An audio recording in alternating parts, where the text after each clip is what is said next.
Hey guys, I was asked today, how did I get into artificial intelligence? And I thought I'd just share the backstory. So I studied computer science, economics, and I did law ultimately, but at university, one of the things that fascinated me the most was statistics and the application of, I suppose, algorithms or formulas to stock market pricing. And that was, in the day, there was sort of very early representations around how you could use large amounts of data to effectively build these formulas and mathematical problems that could help you kind of forecast stuff.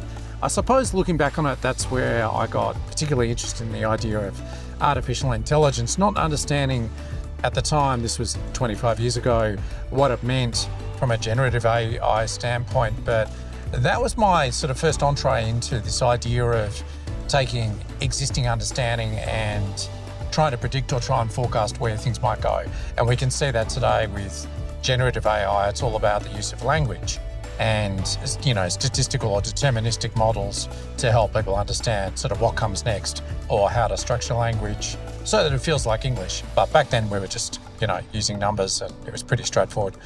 When Louis and I started 6clicks, we worked with Andrew Robinson. He was the founder as well. So there were three of us, Andrew, Louis, and myself. Andrew shared with us a problem that he had, which was a spreadsheet he sort of carried around in his kit bag that helped him correlate or draw similarity between different cybersecurity standards.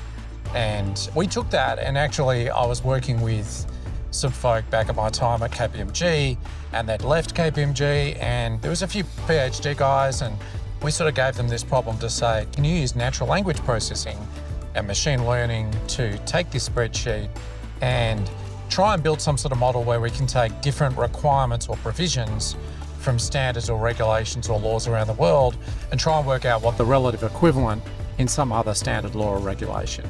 So the pattern was effectively a similarity pattern that we were using, and that was where Hailey was born. And the rest is history. So really the founding story was to think about how do we embed artificial intelligence into the GRC landscape. And like anyone, we used the tools that were available at the time. They were pretty good.